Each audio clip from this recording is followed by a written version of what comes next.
নমস্কার বন্ধুরা, অনুভয়ের রান্নাঘরে আরও একটি নতুন পর্বে সবাইকে স্বাগত জানাচ্ছি।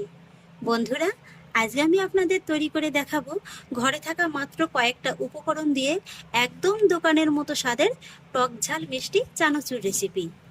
ঘরেতেই কিভাবে একদম পুরোপুরি স্বাস্থ্যসম্মতভাবে চানাচুর তৈরি করা যায় খুব সহজ উপায়ে, সেই রেসিপিটি আজকে আমি আপনাদের সঙ্গে শেয়ার করব। আর এইভাবে যদি আপনারা ঘরেতেই চানাচুর বানানো শিখে যান না, তাহলে কিন্তু আর দোকান থেকে আনহেলদি চানাচুর খেতে মনই চাইবে না। আর এইভাবে কিন্তু মাত্র অল্প কয়েকটা উপকরণ দিয়ে আপনারা বেশ অনেকটা পরিমাণে চানাচুর বানিয়ে ফেলতে পারবেন। আর এইভাবে একটু বেশি করে চানাচুর বানিয়ে কিন্তু আপনারা 3 থেকে 4 মাসের মতো সংরক্ষণ করে খেতেও পারবেন। আর একটু খেয়াল করে দেখবেন, দোকানের চানাচুরে কিন্তু বিভিন্ন রকমের ডাল দেওয়া থাকে, যেমন খোসা শুদ্ধ মুসুর ডাল, খোসা শুদ্ধ মুগ ডাল, মটর ডাল, ছোলার ডাল, কিংবা এই যে এই মটর ডালগুলো এগুলোও থাকে। তো বন্ধুরা দেখুন, আমি এখানে মাত্র 2 রকমের ডালটা নিয়েছি, হাতের কাছে যেটা ছিল সেটাই নিয়েছি। আর এখানে আমি 100 গ্রাম করে ডালটা 4 থেকে 5 ঘন্টার মতো কিন্তু জলের ভিতরে ভিজিয়ে রেখেছিলাম। আমি 1 চিমটির মতো করে বেকিং সোডা দিয়ে ভিজিয়ে রেখেছিলাম, যাতে করে তাড়াতাড়ি ভিজে যায়। আপনাদের হাতে যদি সময়টা বেশি থাকে তাহলে কিন্তু আপনারা ওভারনাইটও ভিজিয়ে রাখতে পারেন, সেক্ষেত্রে কিন্তু আর বেকিং সোডাটা দেওয়ার কোনো প্রয়োজন হবে না। আর এই যে দেখুন বন্ধুরা, একটুখানি বেকিং সোডা দেওয়ার কারণে কিন্তু ডালটাই 4-5 ঘন্টার মধ্যে খুব ভালোভাবে একদম ভিজে গেছে। ডালটাকে কিন্তু অবশ্যই এইভাবে একদম খুব ভালোভাবে ভিজিয়ে নিতে হবে। আর এবার দেখুন বন্ধুরা, একটা বাটির মুখে আমি একটা ছাঁকনি বসিয়ে দিয়েছি। এই ডালের জলটাকে কিন্তু খুব ভালোভাবে ঝরিয়ে নিতে হবে। খেয়াল রাখবেন ডালের গায়ে যেন কোনো রকমের কোনো জল অবশিষ্ট না থেকে যায়। তারপর ডালের জলটাকে যখন খুব ভালোভাবে ঝরিয়ে নেওয়া হয়ে যাবে, তখন কিন্তু এরকম একটা বড় জায়গার ভিতরে সুতির কাপড় বিছিয়ে দিয়ে ডালটাকে কিন্তু ভালোভাবে ছড়িয়ে এর গায়ের জলটাকে কিন্তু খুব ভালোভাবে শুকিয়ে নিতে হবে। আর বন্ধুরা, চানাচুর তৈরি করার জন্য কিন্তু শুরুতেই এই কাজটা করে নেবেন, কারণ বাকি কাজগুলো করতে করতে ডালটা কিন্তু খুব ভালোভাবে শুকিয়ে যাবে।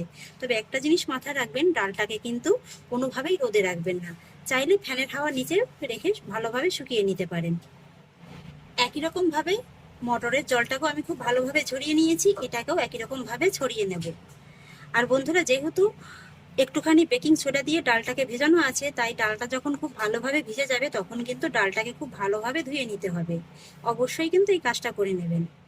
এবার চলে এলাম চানাচুর বানানোর মূল পর্বে। একটা বড় দেখে জায়গা নিয়ে নিয়েছি, তার মধ্যে নিয়ে নেব 300 গ্রামের মতো বেসন। এই বেসনটাকে কিন্তু বন্ধুরা অবশ্যই চেলে নেবেন, কারণ এই বেসনের ভিতরে কিন্তু দেখবেন অনেক বালি কাকড় কিংবা ডেলা ডেলা থাকে। এইভাবে চেলে নিলে কি হবে, ব্যাটারটা কিন্তু খুবই স্মুথ হবে। এবার আমি বেসনটাকে ফেটিয়ে নেব, তবে তার আগে কিন্তু কয়েকটা মশলা দিয়ে দেবো স্বাদ অনুযায়ী লবণ। তারপরে দিয়ে দেবো হাফ চা চামচের মতো হলুদ গুঁড়ো, এতে করে ব্যাটারের ভিতরে খুব সুন্দর একটা রং আসবে। আর একই সঙ্গে দিয়ে দেবো হাফ চা চামচের মতো লাল লঙ্কার গুঁড়ো। এবার এই গুঁড়ো মশলাগুলোকে আমি বেসনের সঙ্গে একবার ভালোভাবে মিশিয়ে নেব। ব্যাস, তারপরেই বেসনের ভিতরে অল্প অল্প করে নর্মাল জল দিয়ে একটা ব্যাটার তৈরি করে নেব। এই ব্যাটারটা তৈরি করার জন্য কিন্তু শুরুতেই 1 গাদা জল দিয়ে তৈরি করতে যাবেন না, তাহলে কিন্তু আবার ব্যাটারটা প্রয়োজনের তুলনায় বেশি নরম হয়ে যাবে। আর বন্ধুরা, এই ব্যাটারটিকে কিন্তু অবশ্যই খুব ভালোভাবে একদম ফেটিয়ে নিতে হবে। তো বন্ধুরা, 300 গ্রাম বেসনের জন্য শুরুতেই আমি 1 কাপ জল দিয়ে দিয়েছিলাম, এখন দিয়ে দিলাম হাফ কাপের মতো। এই যে দেখুন বন্ধুরা, প্রায় 2 কাপের মতো জল দিয়ে কিন্তু বেসনটাকে জলের সঙ্গে খুব ভালোভাবে মেখে নিয়েছি। এবার কিন্তু এই বেসনটাকে এইভাবে হাতের সাহায্যে কিংবা হ্যান্ড উইক্সের সাহায্যে খুব ভালোভাবে কিন্তু ফেটিয়ে নিতে হবে। এইভাবে ফেটাতে ফেটাতে দেখতে পাবেন যে বেসনটার কালারটা কিন্তু অনেকটা চেঞ্জ হয়ে গেছে, আর বেসনটাও কিন্তু হালকা হয়ে গেছে। আর এইভাবে যত ভালোভাবে আপনারা ফেটাতে পারবেন, চানাচুরগুলো কিন্তু ততটাই খাস্তা হবে। এই যে দেখুন বন্ধুরা, প্রায় 5 থেকে 7 মিনিটের মতো সময় নিয়ে ব্যাটারটিকে কিন্তু আমি খুব ভালোভাবে ফেটিয়ে নিয়েছি। এর রংটাও দেখুন হালকা করে কিন্তু একটু চেঞ্জ হয়ে গেছে। আর এইভাবে কিন্তু একদম স্মুথ করে ব্যাটারটিকে ফেটিয়ে নিতে হবে। আর এই ব্যাটারটি যখন আপনারা প্রথম পর্যায়ে তৈরি করবেন না, তখন কিন্তু এইভাবে একটু ঘন থকথকে ধরনের তৈরি করবেন, কারণ এই একই ব্যাটার দিয়ে কিন্তু আমি দোকানের মতো 4-5 রকমের আইটেম তৈরি করব। দোকানের চানাচুরে যেমন গাঠিয়া, বুন্দিয়া, ঝুরি ভাজা, কাঠি ভাজা থাকে, এই একই ব্যাটার দিয়ে কিন্তু আমি সেই রকমই অনেকগুলো আইটেম তৈরি করব। তাই প্রথম পর্যায়ে ব্যাটারটা কিন্তু এইভাবে একটু ঘন থকথকে রাখতে হবে। তো বন্ধুরা, এখন কিন্তু এই ব্যাটার দিয়ে আমি 3টে ভাগে ভাগ করে নেব। এই বাটির ভিতরেই ভাগ করে নিচ্ছি। আজকে আমি কোনো রকম ছাদ ছাড়াই আপনাদের গাঠিয়া, বুন্দিয়া এবং ঝুরি ভাজা কিংবা কাঠি ভাজা তৈরি করে দেখাবো। তো সেই জন্য দেখুন বন্ধুরা, গাঠিয়া তৈরি করার জন্য আমি নিয়ে নিয়েছি এরকম একটা ছোট জলের বোতল। এই ধরনের জলের বোতল তো সবার বাড়িতেই থাকে। আর জলের বোতলের যে ঢাকনাটা আছে না, একটুখানি লোহা গরম করে কিন্তু ঢাকনার মুখে আমি এরকম একটু ডিজাইন করে নিয়েছি। এটা কিন্তু তৈরি করা খুবই সহজ। আমি এইভাবে 4টে মুখ করে নিয়েছি, আপনারা চাইলে কিন্তু 3টে মুখ করেও নিতে পারেন। আর এই বোতলের ভিতরে কিন্তু আমি সামান্য একটু সাদা তেলও মাখিয়ে নিয়েছি, আর সেই সঙ্গে সিপির মুখেতেও। এবার আমি যে 3টে ভাগ করে রেখেছিলাম তা থেকে একটা ভাগ এই বোতলের মধ্যে দিয়ে নেব।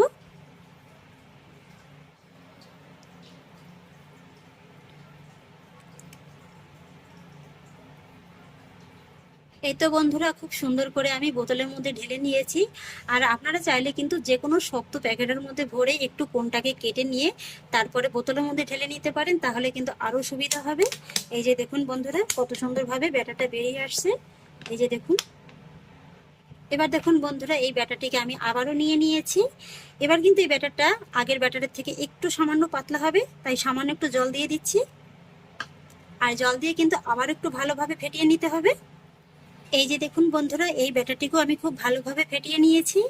আর এই ব্যাটারের ঘনত্বটা দেখুন আগের ব্যাটারের তুলনায় কিন্তু সামান্য একটু পাতলা হবে। আর এবার আমি এই ব্যাটার থেকে 2 ভাগে ভাগ করে নেব।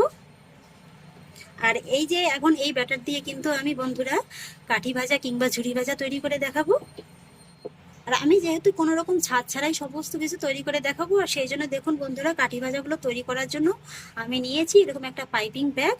এই ধরনের পাইপিং ব্যাগ যদি আপনাদের হাতের কাছে না থাকে, সেক্ষেত্রে কিন্তু আপনারা যে কোনো শক্ত প্লাস্টিকের প্যাকেট ব্যবহার করতে পারেন। শুধুমাত্র একটু কোণটা কেটে নেবেন, তাহলেই হবে। এবার এই প্যাকেটটাকে আমি একটা গ্লাসের মধ্যে নিয়ে নেব। তারপর একটুখানি জায়গা করে নিয়ে এই যে অর্ধেকটার মতো ব্যাটার কিন্তু এই গ্লাসের মধ্যে নিয়ে নেব।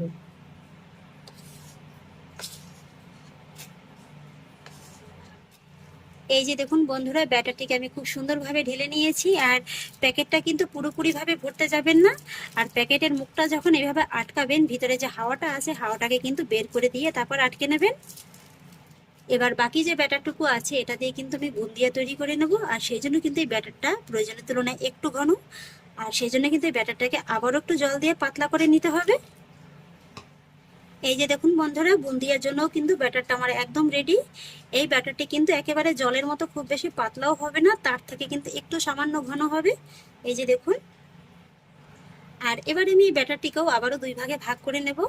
দোকানের চানাচুরের মধ্যে দেখবেন বুন্দিয়াগুলো কিছুটা হলুদ কালারের হয়, আবার কিছুটা সবুজ কালারের হয়।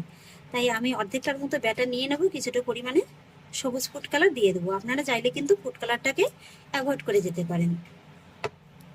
তো আমি সামান্য একটু গ্রিন ফুড কালারটা দিয়ে দিচ্ছি।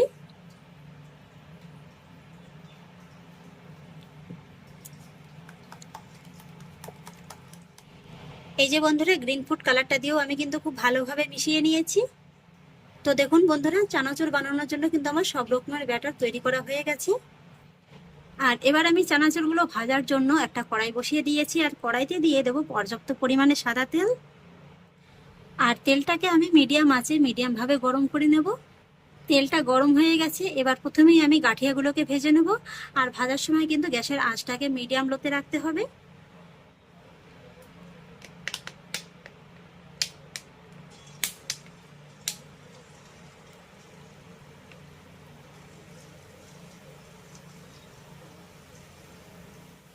আর দেওয়ার সঙ্গে সঙ্গে কিন্তু নাড়তে যাবেন না, কয়েক সেকেন্ড একটু অপেক্ষা করার পরে এইভাবে একটু নেড়ে চেড়ে দেবেন। এইভাবে দেখবেন নিজের থেকে খুব সহজে একেবারে তেলের উপরে ভেসে উঠেছে। আর তারপরে এগুলোকে একটু মচমচে করে ভেজে নিতে হবে। একটু লালচে রং ধরিয়ে কিন্তু ভেজে নিলেই হয়ে যাবে। এই যে দেখুন বন্ধুরা, কত সুন্দরভাবে ডিজাইনটা চলে এসছে। আর একটা পাশ একটু হালকা শক্ত হয়ে গেলে গাঠিয়াগুলোকে এইভাবে একটু উল্টে পাল্টে তারপরে ভেজে নিতে হবে। এই তো বন্ধুরা, গাঠিয়াগুলোকে আমি খুব সুন্দর একটা রং ধরিয়ে ভেজে নিয়েছি। এবার আমি গাঠিয়াগুলোকে তেল থেকে তুলে নেব। তারপর এরকম একটা টিস্যু পেপারের মধ্যে আমি গাঠিয়াগুলোকে রেখে দেব। আর তারপর একই রকম ভাবে কিন্তু আবার পুরো গাঠিয়াগুলোকে আমি ভেজে নেব। এবার আমি ঝুরি ভাজাগুলোকে ভেজে নেব। আর সেই জন্য এই যে কোণের মুখটাকে হালকা একদম খুবই ছোট্ট করে একটু কেটে দেব। এই যে দেখুন বন্ধুরা, খুবই ছোট্ট করে আমি কেটে নিয়েছি। আর ঝুরি ভাজাগুলো ভাজার সময় কিন্তু আঁচটাকে একই রকম রাখতে হবে।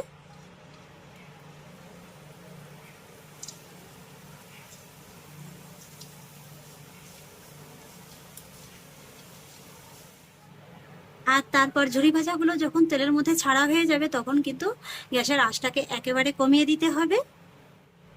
আর তারপর একটু কিছুক্ষণ অপেক্ষা করে এইভাবে ঝুরি ভাজাগুলোকে একটু উল্টে দিতে হবে। আর বন্ধুরা, এই ঝুরি ভাজাগুলো হতে কিন্তু একদমই খুব বেশি সময় লাগে না, খুবই অল্প সময়ের মধ্যেই কিন্তু ভাজা হয়ে যায়। এই তো বন্ধুরা, ঝুরি ভাজাগুলো আমার ভাজা হয়ে গেছে। এবার আমি ঝুরি ভাজাগুলোকে তেল থেকে তুলে নেব। তেলটাকে ভালোভাবে ঝরিয়ে একই রকম ভাবে ঝুড়ির মধ্যে রেখে দিয়েছি। ঝুরি ভাজার পর এবার আমি কাঠি ভাজাগুলোকে ভেজে নেব। আর সেই জন্য ওই একই প্যাকেটের কোণটা কিন্তু আমি আরেকটু সামান্য বড় করে কেটে নেব। এই একই ব্যাটারের একই প্যাকেট দিয়ে কিন্তু আপনারা দুই রকমের ভাজা তৈরি করে নিতে পারবেন।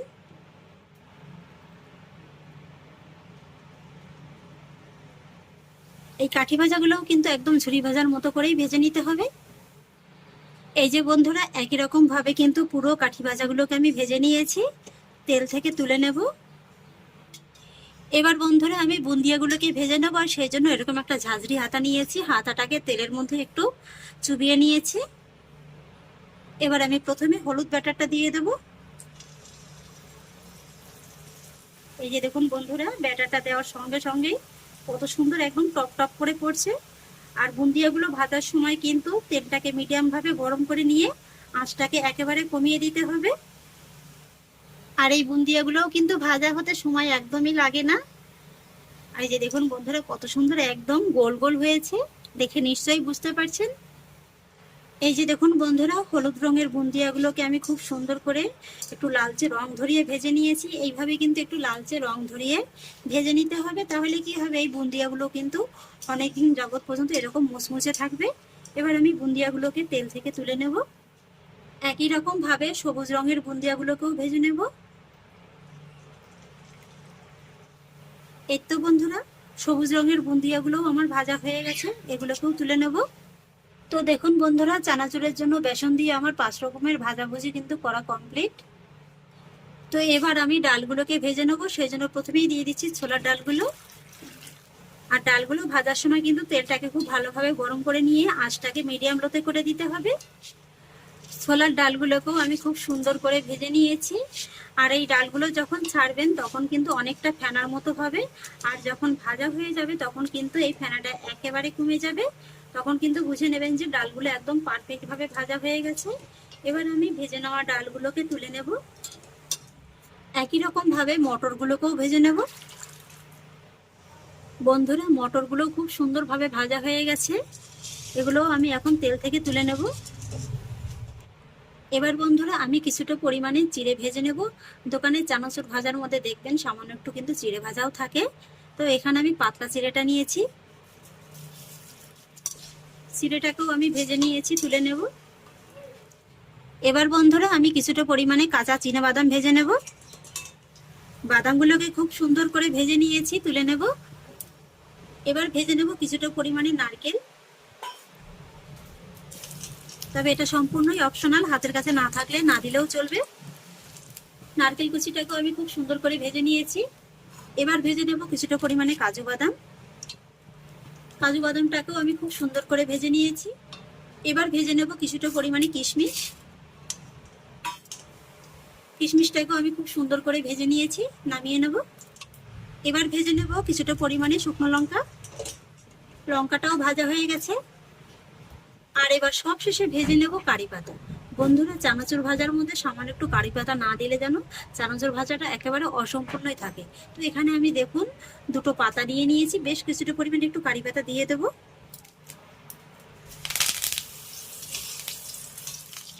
কারি পাতাটাকেও ভালোভাবে ভেজে নিয়েছি, তুলে নেব। এই তো দেখুন বন্ধুরা, চানাচুর তৈরির জন্য আমার সমস্ত রকমের ভাজাভুজি করা একদম কমপ্লিট হয়ে গেছে। আর জানেন তো বন্ধুরা, এই ভাজাভুজিগুলো করতে করতে আমাদের এখানে কিন্তু বৃষ্টি শুরু হয়ে গেছে। আর এই বৃষ্টির দিনেই তো এরকম মুখরোচক খাবার খেতে বেশি ভালো লাগে। সন্ধ্যার টিফিনে চায়ের আড্ডার সঙ্গে কিন্তু জাস্ট একদম জমে যাবে। এবার আমি চানাচুরের ঝুড়িটাকে অন্য একটা সাইডে সরিয়ে রেখে দেবো। আর সেই ফাঁকে একটা মশলা রেডি করে নেবো চানাচুরের জন্য। আর সেই জন্য একটা বাটির মধ্যে নিয়ে নেব 1/2 চা চামচ বিট লবণ, সঙ্গে নিয়ে নেব স্বাদ অনুযায়ী একটুখানি সাদা লবণ, একই সঙ্গে নিয়ে নেব 1/2 চা চামচ চাট মশলা, সেই সঙ্গে নিয়ে নেব 1/2 চা চামচ আমচুর পাউডার। আর সেই একই সঙ্গে নিয়ে নেব সুন্দর একটা রঙের জন্য 1/2 চা চামচের একটু বেশি কাশ্মীরি লঙ্কার গুঁড়ো। আর সেই সঙ্গে অ্যাড করব 1/2 চা চামচ গুঁড়ো করা চিনি। যেহেতু টক ঝাল মিষ্টি চানাচুর, তাই একটু চিনি গুঁড়ো দিলে খেতে ভালো লাগবে। এবার এই গুঁড়ো মশলাগুলোকে আমি খুব ভালোভাবে মিশিয়ে নেব। গুঁড়ো মশলাগুলোকে আমি খুব ভালোভাবে রেডি করে নিয়েছি, একটা সাইডে রেখে দেব। আর এবার চলুন আমি যে কাঠি ভাজা, ঝুড়ি ভাজা আর গাঠিয়াগুলোকে ভেজে রেখেছি সেগুলোকে একটু ভেঙে নেব। দেখুন বন্ধুরা কতটা মচমচে হয়েছে, এই যে দেখুন। আলতো হাতে একটু চাপ দিলেই যেন ভেঙে যাচ্ছে। একটুখানি ভেঙে নেওয়ার পরে এবার আমি চানাচুরগুলোকে বড় একটা জায়গার মধ্যে নিয়ে নেব। এবার আমি এই চানাচুরের মধ্যে অ্যাড করব তৈরি করে নেওয়া গুঁড়ো মশলাটা, ভালোভাবে মিশিয়ে নেব। এই যে বন্ধুরা, মশলার সঙ্গে চানাচুরটাকে আমি খুব ভালোভাবে মেখে নিয়েছি। আর এই চানাচুরগুলো দেখুন বন্ধুরা কতটা মুচমুচে হয়েছে, আপনাদের একবার দেখিয়ে দিচ্ছি। এই যে দেখুন,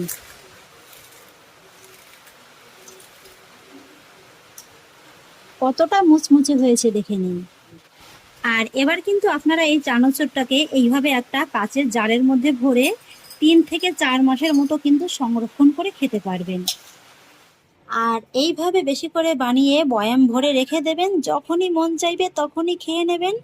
বাচ্চারা যখনই বায়না করবে ঘরে তৈরি এই খাবারটা দিয়ে দেবেন, দেখবেন যে ওরা আর দোকানের কেনা খাবার খাওয়ার কোনো বায়নাই ধরবে না। তাহলে আশা করছি বন্ধুরা আমার আজকের এই রেসিপিটি আপনাদের খুব ভালো লেগেছে। যদি ভালো লেগে থাকে তাহলে আমাকে অবশ্যই একটা লাইক এবং কমেন্ট করবেন, সেই সঙ্গে বন্ধুদের সঙ্গে শেয়ার করবেন। আর প্লিজ বন্ধুরা, যদি আমার পরিবারের নতুন সদস্য হয়ে থাকেন তাহলে একটা সাবস্ক্রাইব করে পাশে থাকা বেল আইকনটি প্রেস করে দেবেন। ফিরে আসছি এরকমই পরের অন্য কোনো নতুন রেসিপি নিয়ে। সবাই ভালো থাকুন, সুস্থ থাকুন, ধন্যবাদ।